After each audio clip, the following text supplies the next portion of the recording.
अचानक से महाराष्ट्र के नासिक और राजस्थान के उदयपुर में एक साथ एक दिन दो शहरों में एक जैसी चिंगारी किसने भड़काई? क्या हिंदुस्तान में कुछ ऐसा हो रहा है जिसकी भनक अगर प्रधानमंत्री नरेंद्र मोदी को नहीं है तो कर लेना चाहिए, क्योंकि देश में कुछ ऐसा चल रहा है जिसकी तस्वीर आपको अगले कुछ महीने बाद देखनी पड़ सकती है। आखिर नासिक में क्या हुआ और पहला पत्थर किसने चलाया? उदयपुर में एक बच्चे के दिमाग को किसने भटकाया और किसने ये कहा कि तुम हथियार लेकर विद्यालय जाओ और विद्यालय जाने के बाद तुम वार करो, और वार भी उसने ऐसा किया है जिसकी कई कहानियां गढ़ी जा रही है। सवाल यह है कि उदयपुर और नासिक में क्या छिपा है और क्या योगी मोदी को समझ लेना चाहिए। सबसे बड़ा सवाल दोस्तों ये है, जो हमारा आखिरी सवाल भी होगा, कि ये जो प्रयोगशाला है वो महाराष्ट्र और उदयपुर में क्यों चल रही है, यूपी में आखिर क्यों नहीं चलाई जा रही है। इसी बात को जब आप समझेंगे तो आप पूरी कहानी को समझ जाएंगे। लेकिन सबसे पहले आपको बताते हैं कि उदयपुर में हुआ क्या। उदयपुर की जो घटना थी वो दो बच्चों की लड़ाई थी। अब उस बच्चे का ब्रेन वॉश किया गया था या नहीं किया गया था, ये पुलिस जांच का मामला हो सकता है। लेकिन विद्यालय के भीतर एक घटना घटती है और विद्यालय के बाहर पूरा उदयपुर शहर सड़कों पर आ जाता है। कुछ देर बाद शहर की तस्वीर बदल जाती है। वहां पे जो कलेक्टर होते हैं उनको तत्काल मीटिंग बुलानी पड़ती है और तमाम लोगों के साथ उन्हें निर्देश देना पड़ता है कि शहर में शांति व्यवस्था बनाए रखने के लिए क्या क्या करना पड़ेगा। आप इन तस्वीरों को देखिए, ये 16 अगस्त की तस्वीर है जब कलेक्टर खुद अस्पताल में जाकर खड़े हैं और जो पीड़ित बच्चा है उसके परिवार से जो लोग आए हुए हैं, उसके गांव से जो लोग आए हुए हैं या उसके समर्थन में जो लोग आए हुए हैं, उन्हें वो समझा रहे हैं कि शांति व्यवस्था बनाए रखिए।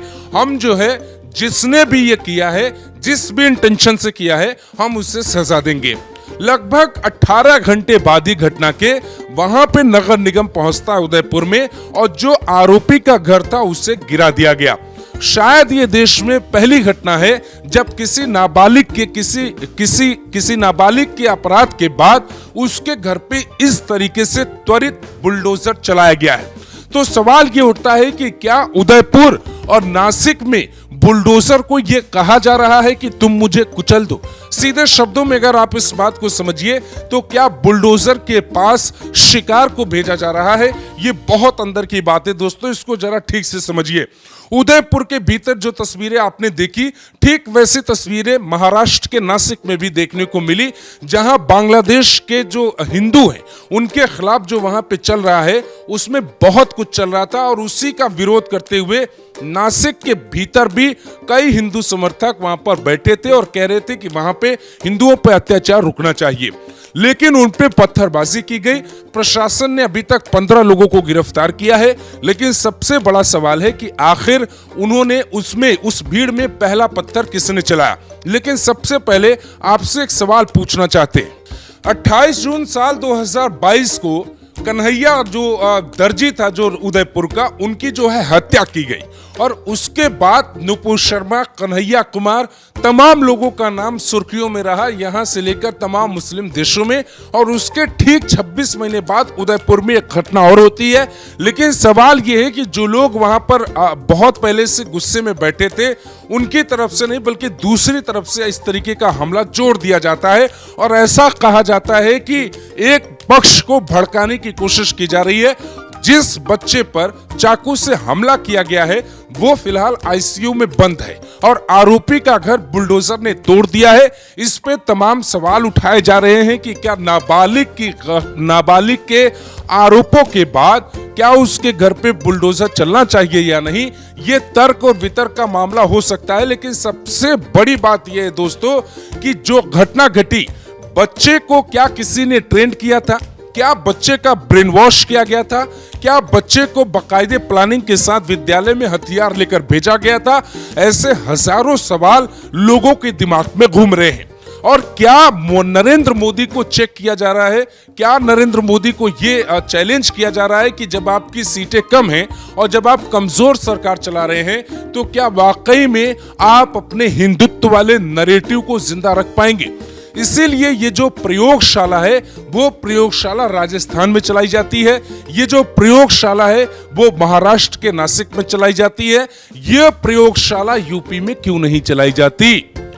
बरेली में कांवड़ियों पर हमला होता है, उसके बावजूद भी ये प्रयोगशाला यूपी में जन्म क्यों नहीं ले पाता? यूपी के अलग अलग शहरों में घटनाएं तो होती हैं, लेकिन उसके पहले प्रयोगशाला को योगी की सरकार बंद कर देती है। मुजफ्फरनगर में तमाम कोशिश की गई कांवड़ यात्रा के दौरान कि वो प्रयोगशाला चलाई जाए और यूपी में जो है सिस्टम को बिगाड़ा जाए। दरअसल सवाल यह है कि ये जो प्रयोगशाला चलाने वाले लोग हैं वो हो सकता है कि हिंदुस्तान के बाहर से बैठे हुए लोग हों और वो ये जानते हैं कि यूपी में प्रयोगशाला चलाना थोड़ा भारी पड़ सकता है, इसीलिए राजस्थान के उदयपुर को चुना जाता है। जरा उदयपुर के बारे में आपको बताते हैं, फिर आप हैरान रह जाएंगे।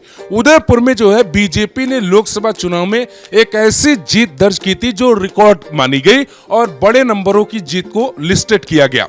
वहां पे जो बीजेपी के सांसद हैं मन्ना लाल रावत, उन्होंने 7,38,000 वोटों से चुनाव जीता और एक पक्ष को ऐसा लगता था कि जो कन्हैया कुमार के साथ हुआ था ये उसका बदला था, जो जनता ने एक पक्ष को जाकर वोट दे दिया।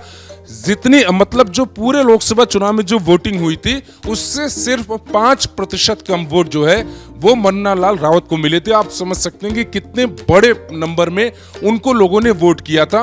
उसके पीछे कहानी सिर्फ इतनी थी कि जो कन्हैया कुमार की जो वहां पर हत्या हुई थी उससे लोग बहुत गुस्से में थे और लोग ये कह रहे थे कि कन्हैया जो है सीधे तौर पे कुछ भी नहीं कर रहे थे, वो बस एक स्टेटस पे वो लगाते हैं, एक मैसेज लगाते हैं और नुपुर शर्मा का समर्थन करते हैं। अब जिस मासूम बच्चे पर हमला किया गया है वो भी बहुत सीधा बच्चा बताया जा रहा था और विद्यालय में वो बहुत तेज तर्रार माना जा रहा था, लेकिन जिस बच्चे ने उस पर हमला किया है उसके गले पर भी वार किया गया है। सवाल ये उठता है कि बच्चों की लड़ाई में आखिर इस तरीके की स्थिति कैसे पैदा हो गई और विद्यालय के भीतर इस तरीके की स्थिति पे कई सवाल खड़े किए जा रहे हैं। अब सबसे बड़ा सवाल दोस्तों ये है कि नासिक की जो सीट है वो उद्धव ठाकरे की पार्टी यानी कि उद्धव ठाकरे गुट वाले शिवसेना को गई थी और बीजेपी की सरकार महाराष्ट्र में भी है, बीजेपी की सरकार राजस्थान में भी है। अब आप इस बात को ऐसे समझिए कि जिन राज्यों में कांग्रेस की सरकार या दूसरे पार्टियों की सरकार है, ये जो नफरत दिखाई जा रही है वो उन राज्यों में क्यों नहीं दिख रही है? ये राजस्थान या फिर महाराष्ट्र या फिर यूपी या फिर उत्तराखंड ऐसे राज्यों में क्यों दिखाई जा रही है? इस बात को अगर आप समझेंगे तो एक पूरी कोशिश की जा रही है, एक पूरी टीम है, एक पूरी लॉबी है जो ये बताने की कोशिश कर रही है कि जो नरेंद्र मोदी की सरकार है वो बेहद कमजोर है, उन्हें चोट किया जाना चाहिए, उन्हें चेक किया जाना चाहिए। क्या वो हिंदुत्व के नारे को अभी भी लेकर चलेंगे? क्या वो नैरेटिव को अभी भी लेकर चलेंगे? इसीलिए 15 अगस्त को लाल किले के प्राचीर से प्रधानमंत्री नरेंद्र मोदी ने यह साफ कहा था कि देश को तोड़ने के लिए विदेशी ताकतें लगी हैं। बाहरी ताकतों का जिक्र उन्होंने किया था।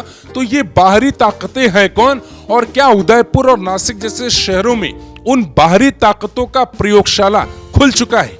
आप प्रयोगशाला इसलिए कहिए क्योंकि ये जो घटना है क्या वो सिर्फ चेक करने के लिए है, करने के लिए नहीं है।